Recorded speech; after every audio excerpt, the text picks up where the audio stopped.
Enjoy all your favorite sports like never before at BetMGM. Sign up using code Hawkeye and receive up to $1,500 back in bonus bets if you don't win your first bet. When you register with BetMGM, you'll get instant access to a variety of parlay selection features, live betting options, and the best daily promotions in the business. And with BetMGM at your fingertips, every play and every game matters more than ever. Remember to use code Hawkeye and receive up to $1,500 back in bonus bets if you don't win your first bet. Place your money line, prop, or parlay bets with the king of sportsbooks today. BetMGM and GameSense remind you to play responsibly. BetMGM.com for terms. 21 plus only. Iowa only. New customer offer. Subject to eligibility requirements. Rewards are non-withdrawable bonus bets that expire in 7 days. Please gamble responsibly. Gambling problem? Call 1-800-BETS-OFF. At Parker, our purpose is simple. We want to make the world a better place. By working more efficiently, by using more sustainable practices, by developing better technologies, we keep moving forward. With each new idea, innovation, and partnership, we're one step closer to fulfilling our purpose every single day. To find out more, visit parker.com/purpose. Parker, engineering your success. No music, no intro. Another episode of Hashtag Saints Twitter podcast. We teased the guests on the last episode when we were recapping the Saints win against the Lions in terms of Ryan and I being very excited of who we had coming on the show. So I'm just going to get right into it. So I hope you don't mind. I don't want to embarrass you, but I'm just going to go through your accolades before I introduce you. Okay. So you graduated from Boston College in 2005, BS in biology, which props to you because biology is such a hard subject. And then you got your MBA in finance, entrepreneurship, and innovation from Northwestern. And then you have your MS in predictive analytics. NFL Network's own Cythia Frelund, who is the predictive stats guru queen when it comes to the NFL in general and NFL Network. Thank you for coming on. And we didn't even talk about, and we'll hit on it later in terms of what shows you're on and everything. Thank you so much for coming on the show and being a guest. We're really excited about this. Thank you so much for having me. I'm happy to be here. It just reminds me, I have a lot of student loans to pay off. And, stop it. I'm like, geez, that's where all that money goes. I see. Yeah. Oh, I can imagine it. You're just like the rest of us. That's right. Yeah. Sally Mae is the enemy to all of us. I mean, listen, and it's funny because you guys were you're recapping the Lions game before, and that was that. And obviously, I'm from Michigan, so I'm about as much of a Lions fan as you can be, which, means I like the colors and I enjoy going to the stadium. But, I expected the Saints to win and actually picked the Saints to win the Super Bowl this year. So I definitely was okay with the outcome of that one. Oh, so you're like, you'd rather be right about your Super Bowl prediction than like your team winning? It's not. So once you've been working in football for a while, I really like people on every team. Like I don't know if I'm going to give like a sort of low key shout out to, there's a guy named Terry Fortnott who works for the Saints. Yeah. You know, Terry, he's one of the best, like of all, like he needs, first of all, he needs to be a GM like ASAP. And number two, he's one of the kindest, if not like most generous with being a teacher, if you have a football question, he will answer it. He's like this role model. He's an awesome dad, like much like you guys. And, he's just like one of those people you're like, this is one of the like really good ones, not a little good, like really good. So, the point is once you've worked in football, it's rare that there's a team that I don't like one of the humans involved in it. It's a fortunate thing. No, that's pretty awesome. Yeah. So, I mean, you never lose, right? Like, I don't want anyone to lose and I don't want anyone to, but I'm happy with pretty much whoever wins. So it always works out. Like I get to do math, not anything else. So you can catch Cynthia on NFL Game Day morning. You do Fantasy Live, and then you do Game Time with 60% G, our guy, Greg Rosenthal. I think I'm the only person that calls him that. But I mean, I might have to pull that out. I didn't hear that one before, but you know, he don't tell him that I like him so much, but I really I always look forward to whatever's coming out of his mouth. I try to play it off, like whatever, but I'm always listening for his jokes, and I kind of fangirl him. Like, I listen to every pod he does. Like, he's just so funny and so knowledgeable, and so the delivery, the dryness is I wish it was funny.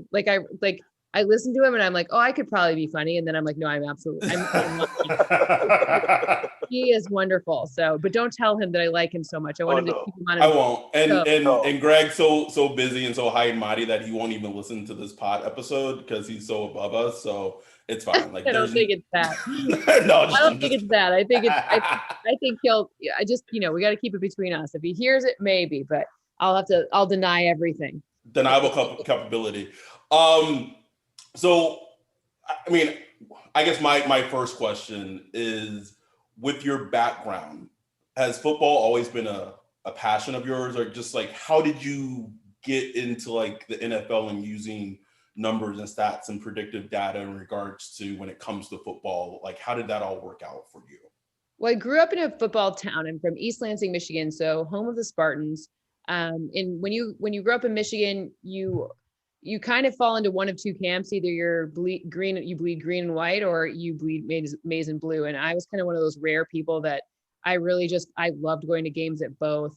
I was a little more Michigan football than Michigan State, which was a little weird growing up in East Lansing, but you got a chance to be around it. And then of course, Barry Sanders, when I was growing up, was everything. So, yes. You'd watch Barry Sanders, and my dad, I would remember watching Barry Sanders with my dad, and it was just such a happy time. And I don't know, so that's really what got me into, as a younger girl, got me into football, was being around such awesome, Charles Woodson doing the Heisman Post. That's when that's my formative years of watching football. Right. And then, Barry Sanders when I was younger and things like that. So I was really lucky with that. And then, I went to college in Boston. It's funny because I picked Boston because it was a quote big city. And now it feels very small compared to bigger cities that I've lived in, but compared to East Lansing, it was huge. And I kind of spread my wings and learned that things were a little different. I thought I wanted to be a doctor forever. My sister's a doctor, so I'm the bad kid in the family. I'm the failure. So I went into banking, and then I realized I could kind of meld the things that I liked together. So in business school, I cold emailed the then CFO of the NFL. His name's Anthony Noto. He's a CEO of SoFi now. But I had read some of his research reports when he had worked at Goldman Sachs. So I cold emailed him and asked him for a job in finance at the NFL. And he said, yes. Okay, it was a little more than that, but I said, yes. And I spent my summer of 2008 on Park Avenue working for the league office. And that's really when I kind of switched over to, oh, this is where I'm supposed to go. And the finance part of my brain and the math part, I'd always been kind of a math person for sure. Really switched on, and I realized I could be helpful because I could listen. I really liked listening to coaches talk about watching film and strategy. And one of the projects I worked on was how many games would be optimal for the league. So is it 16-4? Is it 18-2? How do we maximize our product? And of course, product at the league office is games. So what we figured out was, I have to work with the competition committee. And then I got a chance to sit in dark rooms and watch film, and they swear, and you eat snacks. It's that's my happy place right there. Yes. Exactly. So that's where it really all started, because then I could translate that into financial models. And then the path kind of went from there. I learned how to, I went back to, I finished my MBA, got another degree in predictive analytics, which allowed me to use a lot of different types of code in order to create models that were more than just, typical financial models, fall into just a few different categories. But once we were able to code, then you can create lots of different types of models. And the more you learn about stats, and the more you learn about football, and the more you learn about correlation and causation, and the deeper you go into that. And luckily I've had some like a really amazing mentors, both on the football side and on the math side. So melding all of that together was really where I found that I could be like pretty uniquely valuable. And then the world got lucky in the sense of like, Moneyball turned into like a thing. And then Paul DePodesta actually got hired by the Browns. And, I worked at Disney after, and Disney's ESPN, and I was kind of in the right place at the right time and had this very unique skill set that I got very lucky, but I also prepared really hard for it. And, I still code. I spend hours each week coding. I don't know many other people on TV who do that, but that's, you got to earn your keep, right? You got to, for sure. Be different, then you got to, work hard and be different. But that's kind of the way I found to be able to be. And I've been lucky along the way to be able to work for teams and to help consult and solve problems, because who wants to do real work, right? Like, my goodness, like hard jobs that involve like real things. Like, I don't want to do real work. Like, that's not the goal. Yeah. So I just want to give an appreciation shout out, because my girlfriend has MPH, a master's in public health, and she's an epidemiologist. So she codes and she does. Yeah, and she does real stuff that actually helps people. So thank you to her. Please extend my gratitude. And being a social worker, like, you guys are actually doing things that, I'm just glad to make people a little bit happier. Like that means a lot to me. But you're actually doing things that like save people. So thank you. But well, thank you. But just I know from her what coding is, and just statistics, and just getting published and all of that. I am very familiar with it. So the fact that you're still coding hours upon hours a week is just insane. It is insane. Maybe that's the right word. Not insane in a bad way, but it's insane and impressive. So that's kudos to you. I appreciate that. We all should, when look, I feel like the biggest respect you can have for your job is to keep working really hard. So that's my goal there. Absolutely. And I work in IT. Currently I do a lot of report building, some analytics, and building out data warehouses and stuff like that in my current position. And you mentioned coding.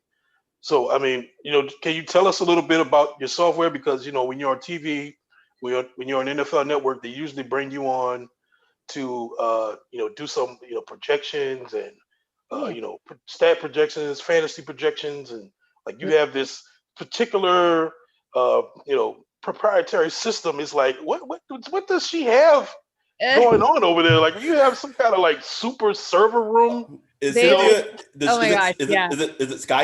Is that how it? It's kind of like Skynet. No, I wish it were like Skynet. I wish I had I could afford screens like that. That would be amazing. I had like those and like move things off with my hands and gestures. That'd be great. I don't have Skynet. It's a little bit more cobbled together than that. There's duct tape involved. No, I'm just kidding. But ultimately, the thing, look, I'm not the best coder. I know enough to be dangerous. I will not pretend I am great at coding, but what I know what I need for the things I need to do. And I kind of learn as I'm needing to use something. So I do a lot with computer vision, which TensorFlow is probably what I think is the best. So we reference my quote unquote model a lot, and it's not just one model. There are many models. And then, I quote unquote crunch the numbers a lot, because that's fun to say, right? Right. Well, Cynthia's crunched the numbers. Cynthia, what do the numbers tell us? Cynthia, tell us about your model. And, my model's like taking on this whole other part of my personality. So, they have names and whatever. But, at the end of the day, it's pieced together from computer vision, which allows me to procure stats that no one else has, right? How far away defenders are from particular wide receivers, many of the next gen stats and stuff like that, things like how far away think about, I'm going to use the word geometry, right? So it's how much space a running back has to run between a gap, a lane, right? It's how I can get approximate force because I don't exactly know how much each person weighs, but you can see like part of why Derrick Henry's so interesting is because he can get hit harder than other people and still keep going forward. Wow. So so like things like that are hard to Quantify. yeah, they're and you know what, you want to be unbiased because no matter what, like you can love you think about it. You watch a Saints game in the morning and you watch a Saints game at night, you could pick up different aspects of that game just based on maybe I'm hungry, maybe I'm not paying attention, maybe the phone rang, maybe my kids are screaming, maybe whatever, whatever, right? Like, so you want to be as unbiased as possible. So being able to measure those things like from a geometry standpoint creates an unbiased, set of data that allows you to look for correlations and causations that you might miss from your naked eye and that certainly aren't captured by traditional statistics, and that even next gen stats are help augment, right? So the next gen stats use the GPS trackers. However, some of those things don't have as much context, right? Like it can tell you there are two tight ends on the two tight ends and one running back, right? So there's certain personnel formation, right? Or it can tell you 12, right? Or it can tell you but it can tell you that there's tight ends in the slot, whatever. But if there's motion and then the tight end goes back tight on the line, then it wouldn't capture that correctly because that's just not the way it's programmed. So, it's like it's trying to mimic the things that are actually going on in the field so you can measure them. And it's not necessarily, to me, it's like which rabbit hole to go down. It's not some of the stats that I've been able to create, I would say, are hard and fast stats. Like I figured out one that I call disruption. So pressures where a defender comes within 3 feet, because most quarterbacks are about 6.5 feet tall, so their arms are about 3 feet around, right? So you want to be in their range of their arms so they could disrupt the pass, but your field of vision is only about 135 degrees. So if I don't feel pressure coming, I don't know if it's coming from behind me, I'm not sure if it's going to influence me or not, but if it's in my face, I most certainly can deduce that it's influencing me. So 135 degrees within their field of vision within 3 feet. Now it's not perfect, but it is pretty good, right? Like, because a sack happens in that situation and a pressure happens in the situation, but I don't know what other people define as a pressure, right? I can't tell you, it's amorphous, right? You can say someone's under pressure on X% of dropbacks, but I don't know what does under pressure mean, right? Like, so to me, it's just creating parameters so that when you measure something, you're using the same measuring stick every time. And then it helps create the rabbit holes to go down for strategic kind of analysis or strategic, if you're in the case of how to stop something or why something worked, right? How to buck a trend or how to stick with the trend. Right. And I think you kind of cracked the code there because I think what a lot of people, I like PFF, but I think what thing that PFF kind of bugs a lot of hardcore fans is like, okay, you have these team of, film study people, who supposedly decide that this is a pressure or this is a good play by the cornerback or this is a good play by the free safety. It's like, okay, how are you quantifying that? Like, what makes this a good play? And they get fast and loose with telling you how they decide that. So I think you kind of cracked the code in finding these real specific measurements that are really, like, it kind of blows my mind that you're able to, field division and all that stuff. I think that kind of cracks the code because you have so many people out there. A lot of people that are just like, these statistics, these analytics, it's nothing. It doesn't predict football and all that stuff. So I think you kind of found the fine line in between of film, actually studying film, and how that how you can represent that with geometry and statistics and data and all those things. For every one thing that seems useful, there's like 17 things that I spend way too much time on that aren't. So part of it is being okay with being wrong about it. And like PFF is. They must have their, like, the problem is that every set of eyes will see something different, which is why some teams have some actual football teams have great scouting departments, and some teams have a higher miss rate, So, it's because you can see with your own eyes even. So the whole goal is to create a set of criteria that gives you a better chance of being right. Right. So if you don't accept and reveal what the limitations of your measurement are, then it's kind of a not great method of, you know what I mean? Like, so it's hard because look on TV, we have 90 seconds. And so it's like, this thing, and you just have to shorthand it. But hopefully, and honestly, like for viewers who are watching, like, it's not like I want to make you have fun and enjoy your day. Like, we don't need to do like advanced math and physics with me. Like, I'll do that in my spare time, and then I'll just tell you. I would watch it. Well, great. We'll tell my boss. But tell Greg to tell my boss. Oh, I'm seeing him on Saturday. I'll talk to him. Yeah. But the point is that, what I would ultimately like, I mean, maybe I shouldn't say this on here, but whatever, I'm gonna do anyways. What I'd really like to do is I'd like to get a set of former players when they're just out of the league to watch with the computer vision and refine the findings more, and be able to use the former players who know what play was called. Because see, I don't know what play was called, right? I can guess. I've watched a lot of films, so like I think my guess is maybe like 3% better than other people's. Okay, great. But I like how you put a percentage of how much you. Of course, not that much better, but it's like maybe slightly better than an average fan, right? So it's a matter of trying to figure out how to keep getting better. And I think like if that's the next step that I would like to do. And I'm begging the league office to like put some money aside for that. Cause I think that'd be a great use of, I think it actually helps make the game safer. It helps, there's a lot of advantages to, a bit of better strategy. It can help people teach better. It can help, signal things prior to them being a problem so that, it can get addressed. I mean, there's some things, I don't talk about injury stuff, but the data helps reveal who's more likely to be injured or not. So, there are advanced things that could be benefits that would really help. That's amazing.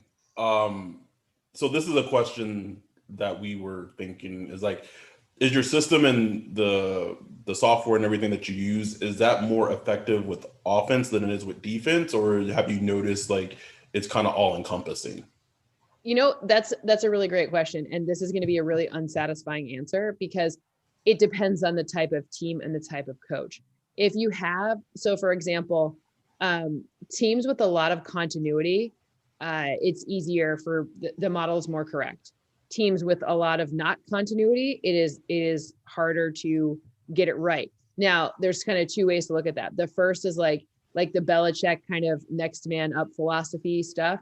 That helps because they have rules and they have rules and rules. And so it doesn't matter necessarily as much who as it is, who's leading them. So the Harbaugh, the Tomlin, the Belichick, the Reed, the people, the Sean Payton who's called a million plays, and have a system that's similar. It's more effective for people with longevity than it is where there's a lot of turnover and a lot of so for example, part of the reason why it's harder for new coaches to succeed if they don't go into the right sort of system is because, they don't have the pieces that they're used to. It's a mentorship thing, coaching, right? So of course, Mike Vrabel would have a better chance of having success in Tennessee, where a defense who before was coached by Dean Pease, who had worked in the Patriot system and the Ravens system for a long time, he falls into a situation where that he has the right Lego pieces to make the Lego gas station, right?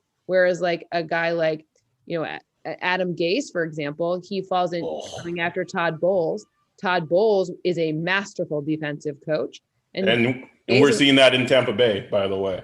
We are, and stopping the run. I mean, there's no like surprise that Devin White is awesome. I mean, first of all, Devin White in that horse story is epic.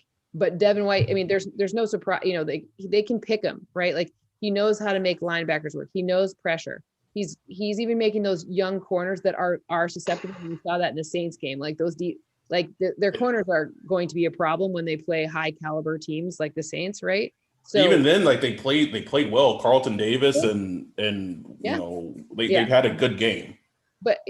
So you have Adam Gase going in that, and sure he brings Greg Williams with him, but that's not the right, those aren't the pieces that he doesn't have the right Lego set, right? Like he's trying to make a gas station and he's got the, the airplane set, like it's wrong Lego. It's the wrong Legos. That's a good way to put it. So that's, those are the, I don't even remember where we started on that, but that's where. We're talking about offense, defense, okay. Right. It's like when the pieces match what the coach can do, right? Like you knew that 2 seasons ago, it's hard to remember before Lamar Jackson was who he is, right? But the Ravens were either going to go 3-13 or 13-3. You know what I mean? Like, because Harbaugh had called a million plays and they knew what they were looking for, had all those tight ends. Now it was up to Lamar Jackson to actually be good, and that's for sure on him. But if you put the right pieces with the right play caller in the right situation, then you get the right result, or you give a better chance of getting the right result, at least. Right. How much do you know about WAR? Wins above replacement. Yeah, so baseball has a lot easier because like kind of one binary thing happens. Like, there are several types of pitches that could happen and then you hit it or you don't, right? So you can help create an individual contribution to each play in baseball. It's in basketball is similar. I've worked really hard on trying to come up with a version of that. I call it win share. So I tie it to drives as opposed to, so for every drive, like what is your contribution to one more first down or a touchdown, or on defense, what is your contribution to stopping a first down or a touchdown? So I call it win share just because I didn't have a better name for it. If you have one, I'd hear it. But it's ultimately, it's a stab at it. It ends up lining up well. Like the actual number it's fine. It sounds small. It sounds weird. It's hard to wrap your head around because a quarterback, like really good quarterbacks are worth like 5 wins, right? Like, because it's not one win. It's not like they win you the Lions game. They win. No. It's like, it's fractional part of each game. Right. So quarterbacks around 5, a really good, like Michael Thomas is like, just over 1.3, stuff like that. And so it's more about the relative situation than it is about the, you know what I mean? Than about the, like the explicit number stinks. It's hard. Yeah. We don't have enough games for it to be a big enough number, right, to wrap your head around. But so, for example, sometimes it's interesting to look at it by units. Right now, of all of the division leaders, there's only one unit that the defense is contributing more to the wins than the offense, and that's the Steelers. So the Steelers defense as a unit is 0.34 wins better than their offense. And that's the only one that's the case so far this season, which is super interesting to me because of, we've seen an offensive explosion just based on what's going on this season. That's really good information to know, because I remember, I think this past off season, I had stumbled across like PFF and I stumbled across WAR for the first time. And I was just thinking, just like, that's just so hard to like quantify, because they were talking about free agents, and I think it was like if Anthony Harris had like left like the Vikings, and it was like his war with this, and like it was just so hard for me to like conceptualize that of just like. Yeah, I mean, look, it's easier to say a team, like it's hard to say, okay, what would happen if you plopped Aaron Donald onto a different team? It's easier to say, what was Aaron Donald's contribution to the Rams last season? So it's WAR for, because the thing is the way the whole, all 11 pieces have an effect on the individual. For example, right now, Russell Wilson is tracking as the highest individual win share for any player. Well, part of that is because his defense is hot garbage. Right. Yeah. And if your defense is letting you down, then you have to do more. Right. So the defense would have a negative number, and Russell Wilson's number then goes higher because, you get everything adds up to 16 at the end, right? Or whatever the number of wins you have are, right? So if you have, it all adds up. So there's minus and there's plus. So if you're 8-8, there only adds up to 8 on the positive side. right? So at the end of the day, that's why the number's hard. It's hard to wrap your head around, because these small numbers compared to like baseball or basketball, which have a billion games, the numbers are bigger. And you cannot plop someone from one team onto another and expect that, like in baseball, you sort of can, right? Because a hitter, like a pitcher pitches, a hitter hits, right? Like, sure, there's some dynamic with teams, and of course there's some interaction and there's some way that it works together, but not anywhere near to the extent that football does. Yeah, exactly. And because football is just such a team sport. I guess that's why I like football more than any other sport, because you can have a great quarterback, but if he has below average wide receivers, how great is that quarterback going to look? Or same for the offensive line. If you have a great quarterback and a below average offensive line, how great is that quarterback going to look? They might not think that quarterback is great just because the offensive line and the wide receivers are bad, Well, welcome to Detroit, right? Matthew Stafford. Matthew Stafford is a far better quarterback than any of his win totals would have you believe. If he were on a different team, he would have a higher win share, for sure. So, it's an interesting, and it is. The thing that is really interesting about football is not only are the people on your side of the ball correlated to your success, but also the other side of the ball, right? Yeah. Like you saw what happened. The Ravens got down to the Chiefs. Like they're not built to play from behind. No, they are not at all. Right. So their defense influences their offense, and vice versa. But, and it's an interesting thing when the wheels fall off, how do you right the ship? And if you're not built to do that, then it's very difficult if people don't play your style or the thing that works for you. Right. And we saw that with the Saints. Yep. There were the 3-year stretch of 7-9 seasons. Drew Brees was putting up godly stats and interceptions and stuff like that. Now? Yeah. Yeah, exactly. And once the defense started playing well after 2017, the interceptions went down. The stats were nice, but he wasn't throwing for 5,000 yards every year. Right. Everything was just a little more clean. So, speaking of Drew Brees, a lot of the talk early this offseason was, Drew Brees, his arm, he's taking the Peyton Manning decline and all that stuff, which, I can't lie. Even I was pretty worried. I was like, this might be it. He is a 40-plus-year-old quarterback. And he showed, throughout the weeks, he showed some progress. Last week, he looked pretty good. Do you have any projections or stats that you saw, from your modeling that shows like a steep decline of Drew Brees? No. The steepest decline Drew Brees had to deal with was no Michael Thomas. He's not a not quick passer. He throws quick passes. He always has. That O-line was built from the inside out, and it remains to be that in that vein. You have great tackles, but it was the whole strategy is to get rid of it quickly. When you have so much of your offense reliant on you don't set a single season reception record and not be like the lead volume person in the league. That's just how it goes. You don't catch 149 balls if 180 aren't thrown at you. You know what I mean? So at the end of the day, the problem was probably less, it's a really weird offseason. The offseason was messy. The defense let you down more than, in the Raiders game. Yes. That was not normal. And the Packers game. Yeah. That's not your defense. Your defense is built better than that, and they'll play better than that.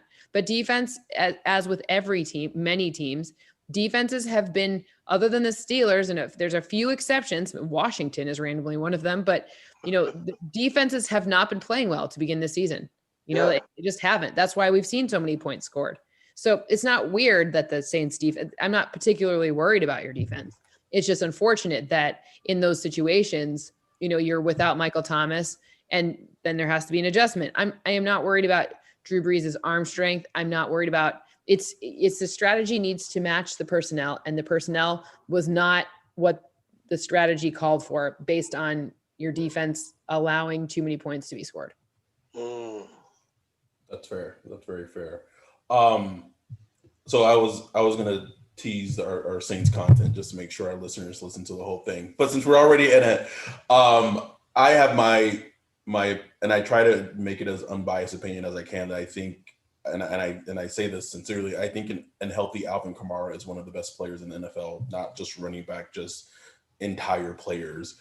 And he's on a, he's healthy this season. He's playing extremely well this season. And so I'm just curious to see, like, what does your stats and statistics support him of how good he actually is as a player?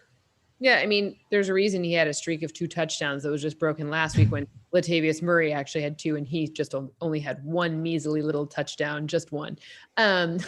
Look, the interesting part about Kamara is the effectiveness in different alignments and in different, like, he doesn't lose. Most people have, like, they're like, maybe 2 trick ponies, not just 1 trick ponies. Maybe good running backs who would be in his peer group are, they're outside rushers or they're, gadget plays. Like you see what happened with Lev Bell. Lev Bell used to do that thing, right, where the whole line would run to the right and then he would cut back to the left. Yes. And you'd be like, oh shoot, what happened? Where'd he go?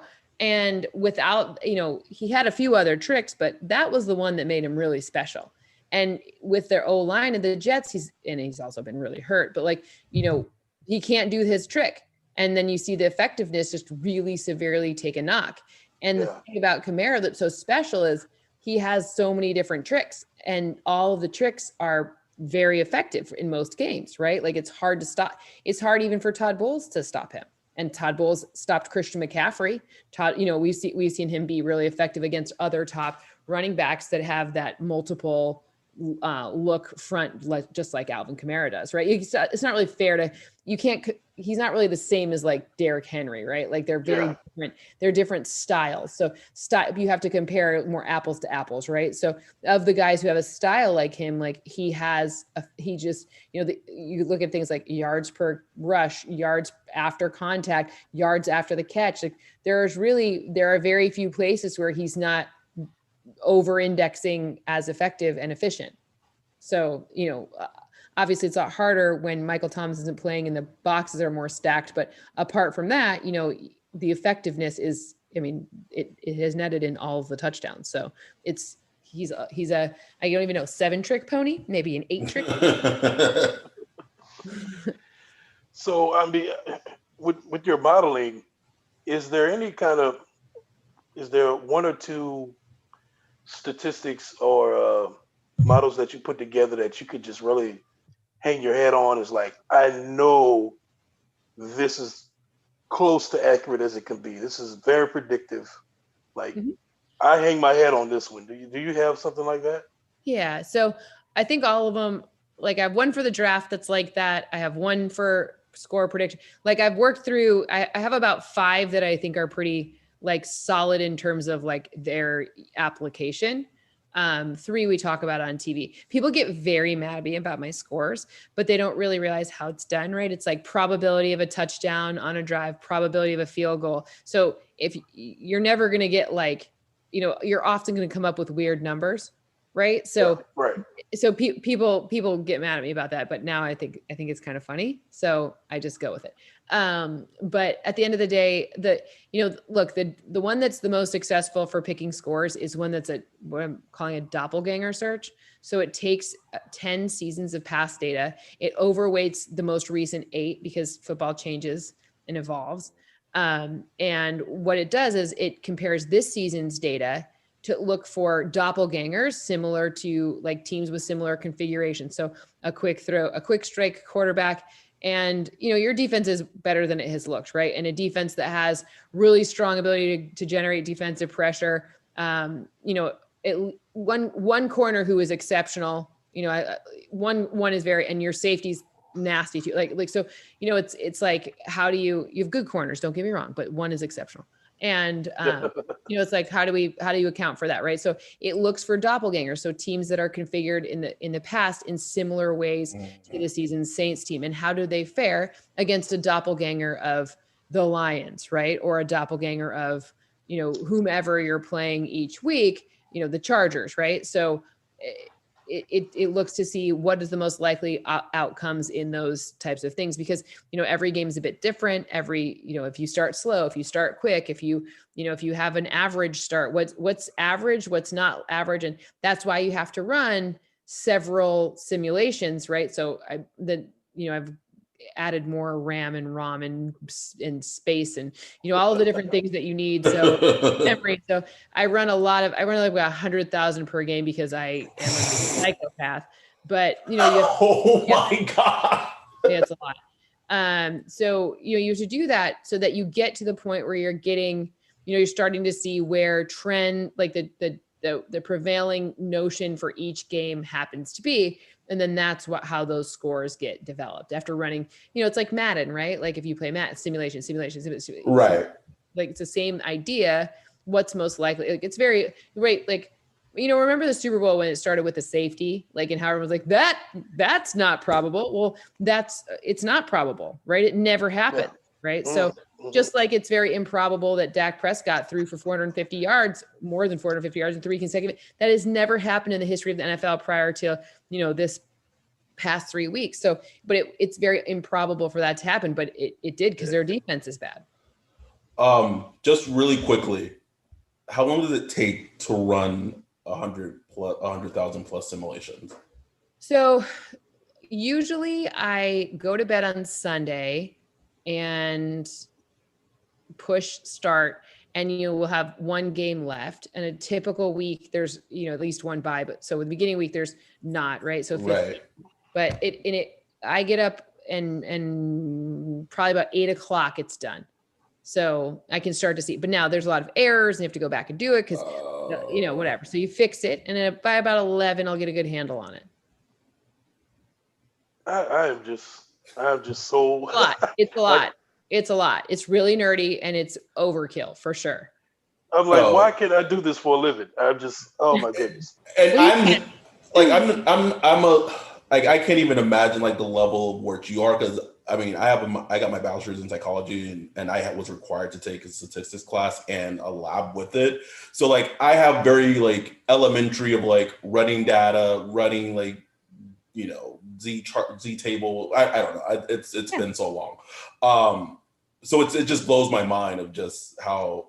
The trick is to let the machine, that's why you got to use the software to like do the, Poisson regression or the, right. Whatever. But like you still have to know the coding. Like that's I have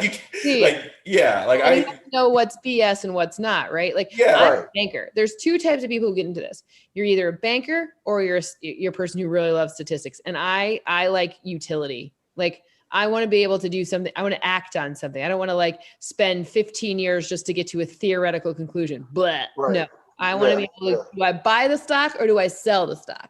Yeah, what do I do? Tell me quick. Gotcha. I love it. One question that I did have is that just in the general sense, most teams have played 4 games at this point. It's kind of the quarter pole, whatever, quarter way through of the season. Yep. What are, besides the Steelers and their defense being extremely dominant and kind of carrying their team, what are some stats or things that just from the league wide or that just jumps out to you or just catches your eye? This year more than ever, teams that use pre-snap motion have had an advantage. More so than normal. That's the first one. The second one is that like any are we talking like a wide receiver going in motion, or is that like Alvin Kamara like doing like jet like ghost action sweep action across like the line? Like what type of motion are we talking about? So it's literally any motion. Any motion, okay. I could break it down by by type, but that would also require breaking it down by personnel. So overall, pre-snap motion is a predictor of success this season. That's good. The second thing that's interesting is, okay, so it's confusing to say, but it'll make sense if you say it. So teams that have similar pre-snap looks, but execute different plays. So if they run back-to-back plays where they start in the same formation, but they do something different, they've been averaging like at least like 2 more first downs per game, which sounds crazy. But remember, first down, think of earning 20 first downs is usually getting you a win. Right. So that's 2 first downs is a lot, right? So think about it like that. Or this similarly, teams that have different pre-snap looks but run the same play, they have a very similar advantage, about 1 more first down per game. Wow. And it's funny about the pre-snap motion thing because we saw in the Saints Packers game, the Saints defense had a real rough time with their eyes, with their eyes in the backfield, getting caught looking, with these, Shanahan type of offenses where there's so much pre-snap motion. And I don't know what it is about this year. Maybe it's the off season or whatever, but defenses are just really struggling with it. Yeah. And I mean, look, part of it is they'll catch up. Yeah. They'll catch up. It's just, it was a good strategy early in the season and it has paid off. Now, quarterbacks, we've had really excellent quarterback play compared to normal it's like the highest completion percentage, the highest. There's a lot of things that are showing good quarterback play this season. Part of that is probably correlated with a decrease in holding penalties called on offensive linemen. Oh, thank you for saying that. That is a theory of mine. Yeah, but it's that's not mine to judge. I mean, that's probably safer for the game anyways. If you think about it, it's a bit safer. You want everyone to be safe. So, but except for Joe Burrow. Joe Burrow is awesome. I was super impressed with him. He's been getting creamed, but that's his exactly. and not like money. Like he is getting destroyed. But he's doing really well. Like he's still doing really well despite horrible situations standing in front of him. Like and do they even pre-snap motion? I don't know if Joe Mixon has been a bit more. I'm not sure. Their offense is very tricky, and AJ Green has underperformed significantly. Oh man, so slow. I feel so bad. It's hard. It's hard because if poor Joe Mixon, who finally had a breakout game, but poor Joe Mixon gets crushed too. That the tight ends aren't helping him out. The line isn't helping him out. There's only so much 2 people can do. I'm still just thinking about the pre-snap motion and all that. Anything else just regarding, because this is a Saints podcast and our listeners go, oh, you guys are talking enough about the Saints. Anything else just from a Saints standpoint that, has caught your eye or something that you just find interesting statistical wise? Well, I don't want to pat myself on the back, but I'm going to pat myself on the back. Do it. This person is like one of my favorite humans in the entire league. Like I was very early on the Demario Davis bandwagon, and I'm fully on it. Like when he came over from the Jets, people were like, "What are they thinking?" And I was like, "This is a great move." That's what Greg said. I still remember Greg was like, Greg with his patented voice was like, "These are the type of players the Saints overpay in the offseason." Oh yeah, but not me. No, I was all in. And plus he's a great human, so that's good too. Malcolm Jenkins, awesome human. Both are great humans. But I will say, look for your defense to improve. I know everyone's talking about, should we have gotten another pass rusher, blah, blah, blah, blah, blah. It's gonna be okay. And by the way, I love Cam Jordan too. He's so fun to be on. Like whenever he comes on NFL Network, it is the best days at work because he's the best, like positive, happy. I don't know. Everyone would want to be his coworker. So, the defense will improve. I'm not that worried, and you're gonna be fine once Michael Thomas gets back. Like I'm still happy with my Super Bowl projection, and I'm not coming off of it, and not just because I said it and I'm stubborn, because I'm actually not that stubborn. I'm more right. I'd rather you're a scientist. Be wrong, but I'm still good right now. So just who were the Saints facing in your Super Bowl prediction? The Chiefs. The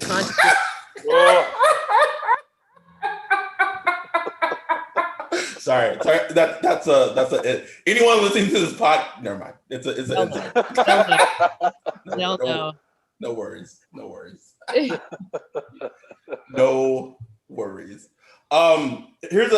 is kind of a curveball. I'm actually inspired and got this from Ryan when we had Catherine on the first time. With everything, obviously being female, working in the NFL, have you seen, I won't say like discrimination, like you've obviously worked with around a lot of men and things like that. And it kind of comes from like everything that came out of the Washington football team of their whole scandal or what have you, that came out recently. What would you speak to in just regards to just like the environment of just being a woman working in the NFL, or any struggles or things that you may have had, along your career path, if any? There's always I'm sure everyone has a story or two. And the ones that I'll tell you is that I'll say are that, the people who have had my back and the people who have treated me well far exceed the situations that have been dicey. And the good part is once you start working with teams, the NFL is a family by far. So they'd be very hard pressed I'm an old lady, so it's a young woman's game. So I'm an OG. I'm getting to more of an OG status. OG Cynthia. Let's hope so. No, but honestly, like you learn who's good and who's bad. You lean on the ones who are good, and there are enough wonderful people. I mean, Terry Fortnott's one of them. Sean Payton's one of them that will put their neck out there and be like, this is who you respect, and you treat her like family because she's family. And they've been very generous and kind with that. So, and I feel very fortunate. I just stick around the good ones. It's like anywhere else, find the Gregs. I love my Greg, but again, 60% G. Like when you see, if you like, well, you guys don't go to the office anymore, but next time you see him, just drop a 60% G. I will definitely do that. And we'll have to see what he said. I still love it. I'm sure he'll love it. Ryan, did you have anything else? No, I just enjoyed the conversation. Been watching you for a while I've been watching you for a while for NFL Network, and like you're one of my favorite people that come on because I love the nerd stuff. I'm like, just give me more nerd stuff. All the the TV, sports TV, and I get it. You only have 90 seconds. You only have a few seconds to kind of get out a hot take, but I like the hardcore nerd stuff. That's what gets me going. So anytime you come on, I know you're going to drop some good stuff that's always interesting. So I really appreciate you just taking your time out to come on and chat with us. Anytime. Thank you so much for having me. I really appreciate it. Thanks so much, Cynthia. I do have one more just because it just came to me. Yeah. Listen, when you have opportunities, you take them. Have you noticed, have defenses been more simple in terms of like not being as complex as in the past because of the offseason, and just in the sense of maybe they're trying to keep things more simple for the players, and not putting so much, complexities defense wise on their plates, or has it been kind of status quo across the board? I think that some teams have been simpler, and then the team. I mean, because you couldn't say that about the Steelers, right? Yeah. And you couldn't say that about Washington, and you couldn't say that. You couldn't say that about there are a number of teams that are not playing simply, and they don't have to. The Ravens defense has not been playing very, and then you saw Steve Spagnuolo craft a game against the Ravens at, the chief defensive coordinator that didn't look simple. So I guess I would say I'd have to look into that because, I'm a math person, so I can't tell you a generalization. I can't pop up to it, but maybe. But I would argue that the good teams are probably getting a bigger advantage by not playing simple defenses early on in this season. That's my guess without diving into formations too much. Yeah, and I think kind of circling back to the point about continuity with teams, like Dennis Allen is not known to be simple, and he's very complex and running blitzes and things like that. And that's been the case this season with him. Sometimes it's worked, sometimes it hasn't. But I feel like he feels like he's able to be complex because of the continuity he's had with the teams and the players and the system. Continuity is everything this season. Like the more continuity, the better. You're way better off. Okay, we're gonna get you out of here. We're not gonna take up too much of your time. Thank you again for coming on. So you can watch Cynthia on Game Day Live, Game Day Morning, Fantasy Live, Catcher with Greg, 60% G. It really was a pleasure for you coming on, Cynthia. Thank you so much. Thank you so much for having me. Thanks, Cynthia. Appreciate it. Thank you. And with that, we're out. Peace.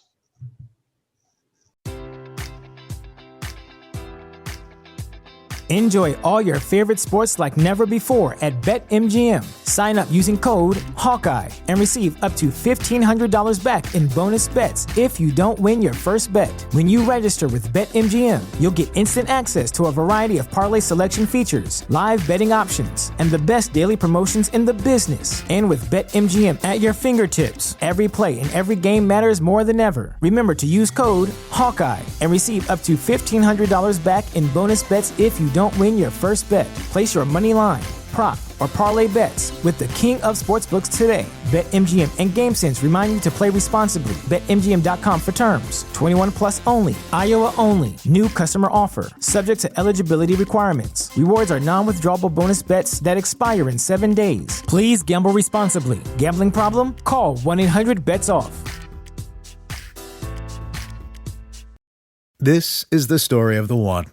As a maintenance engineer, he hears things differently. To the untrained ear, everything on his shop floor might sound fine, but he can hear gears grinding or a belt slipping.